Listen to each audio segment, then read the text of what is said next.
안녕하세요, 세덕후입니다. 지금 제가 있는 곳은 드현암이고요. 드현스님의 절, 드현암이고요. 여기가 제가 굉장히 아름답다고 말씀드렸는데 뭐 숲속에 있는 웅장한 절, 뭐 그런 곳은 아니고, 여기가 이쁘다고 한 이유는 지금 제 손 위에 있습니다. 안녕? 마음에 안 들어. 제가 가지고 온 씨앗이 마음에 안 드나 봐요. 그래서 오늘의 주제는 버드 피딩입니다. 보이세요? 이런 식으로 먹이통을 만들어서 새들한테 먹이를 제공해주는 걸 버드 피딩이라고 해요.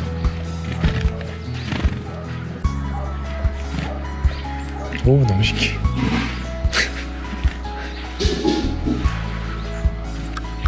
제가 이걸 처음 접한 거는 미국에 교환학생 갔을 때 저를 돌봐주시던 호스트 부모님이 집 앞 마당에다가 지금 이 도연암처럼 새들에게 먹이를 막 줬어요. 서양 같은 경우에는 이런 탐조 문화가 굉장히 잘 발달돼 있어가지고 집집마다, 저희 집만 그런 게 아니고 집집마다 이렇게 새들한테 먹이를 주더라고요. 그리고 심지어 제 친구네 집 같은 경우에는 집 앞 마당에다가 물수리라고 하는 맹금류가 새끼를 기를 수 있도록 한 5m 정도 되는 높이의 기둥을 자기 마당 앞에 이렇게 딱 박아놓고, 그 덕분에 미국의 물수리는 정말 실컷 본 것 같아요. 그래서 기사를 보면은 미국 같은 경우에는 한 40%의 가구가 이런 버드 피딩을 하고요, 영국 같은 경우에는 75%의 가구가 이런 버드 피딩을 한다고 해요. 근데 우리나라는 이런 문화가 아직 잘 형성돼 있지 않아서 잘 안 알려져 있죠. 제가 정말 충격 먹었던 게 미국의 그 월마트 동네 마트에 갔는데 애견 코너처럼 이런 버드 피딩을 위한 먹이나 먹이통 이런 것들을 팔더라고요. 심지어 이 먹이통도 그냥 하나만 있는 게 아니라 참새를 위한 먹이통, 아니면 딱따구리를 위한 먹이통, 벌새들만을 위한 먹이통도 심지어 있더라고요.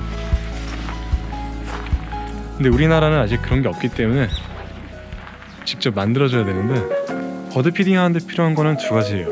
먹이랑 그 먹이를 담을 먹이통. 서양 같은 경우에는 아까 말씀드린 대로 그 뭐 동네 마트에만 가도 이런 진짜 새들을 위한, 정말 딱 새들만을 위한 그런 먹이통을 팔아요. 이거는 뭐 해외에서 사오신 건지 모르겠는데, 우리나라에서는 이런 거를 구하려면은 에코샵 홀씨 이런 데서는 구할 수 있을까요? 근데 굳이 이렇게 돈 들여서 먹이통을 사지 않아도 그냥 먹이를 담을 수 있는 어떤 무언가만 있으면 되는 거잖아. 그리고 그거를 나무에 매달면 되는 거고, 이런 식으로. 그렇기 때문에 다양한 재료들을 이용해서 뭐랄까 자신만의 창의적인 먹이통을 만들 수 있어요.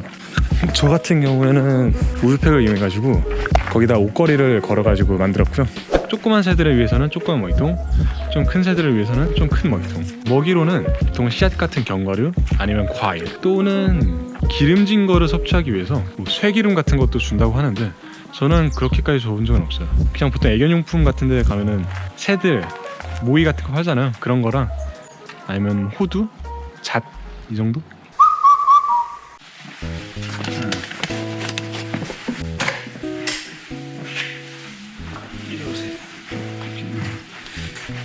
이거는 이제 해바라기 씨, 해바라기 씨인데 해바라기로 기름을 짜잖아요. 그러니까 기름 짜는 곡물은 다 좋아요. 예, 들깨도 기름을 짜죠. 그다음에 땅콩도 기름을 짜고 잣도 기름을 짜고. 아무래도 열량이 높으니까 이런 것들을 이제 먹고 겨울에 추위를 견디는 거지. 이런 것들 이제 새들이 물을 많이 필요를 하니까, 목이 마르니까 이제 물그릇을 이용하기도 하고요. 해바라기 씨 같은 것들은 이렇게 놓아주기도 하고요. 그릇 같은 거는 이제 집에 안 쓰는 그릇들, 잘 안 쓰는 것들, 그런 플라스틱 통 같은 것들, 먹이통 파는 게 있지만 집에서 쉽게 이렇게 이용해도 되죠. 네, 그죠. 포사 이제 새들이 오지.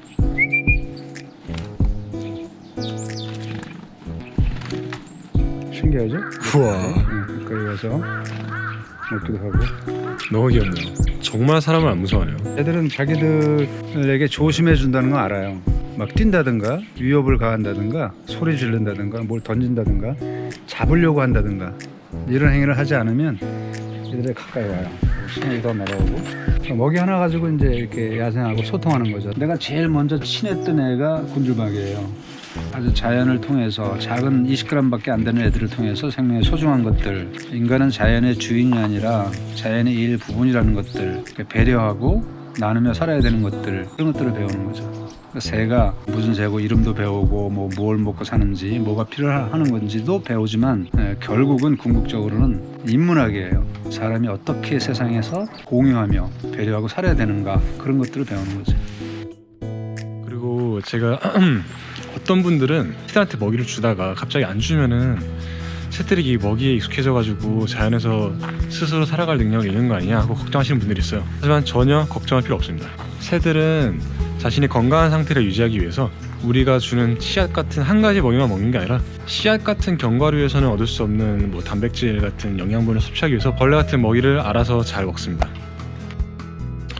그리고 꼭 이런 주변에 나무하고 숲 이런 자연이 있는 곳에서만 가능한 게 아니고요, 도시에서도 가능합니다. 저도 도시에 살지만 저희 집 앞에다 이렇게 먹이통을 설치해놨더니 새들이 오더라고요. 심지어 아파트 10층 높이에서 창문에 약간 식물 같은 거 걸어놓는 그런 거 있잖아요. 그런 곳에다가도 먹이통을 설치해도 새들이 온다고 해요. 무려 아파트 높이 10층인데 어떻게 찾는지는 모르겠지만 아무튼 그렇다고 합니다. 이렇게 버드 피딩을 하시면은 주변에 있는 작은 산새들도 관찰할 수 있고, 그리고 새들도 겨울을 나는데 도움이 되고 서로에게 좋은 거죠. 우리 주변에 생각보다 많은 새들이 살아거든요.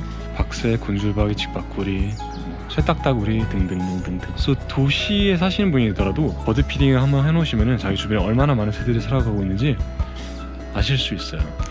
그리고 이 버드 피딩 하실 때 주의하셔야 할 점은 좀 먹이통의 위치를 조금 높은 데 달아 놓으셔가지고 길고양이들이 새들을 덮치지 못하게, 약간 그 점은 좀 주의를 해주시면 좋을 것 같고요. 시골 같은 경우에는 이 조그만 새들이 먹이통에 모이면은 그 조그만 새들을 잡으려고 새매 같은 애들이 나타나기도 해요. 갑자기 막 슉 날라가지고 한 마리 낚아채라고. 그런 걸 좀 찍어야 됩니다.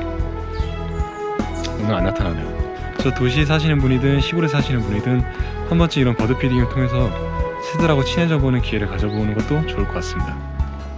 그럼 저는 오늘 여기서 빠이 하겠습니다. 빠이.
이 새는 곤줄박이라고 사람을 가장 안 무서워하는 새예요.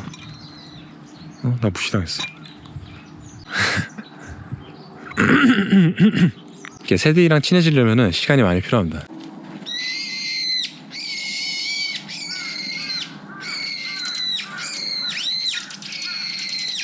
집박구리 시끄러워.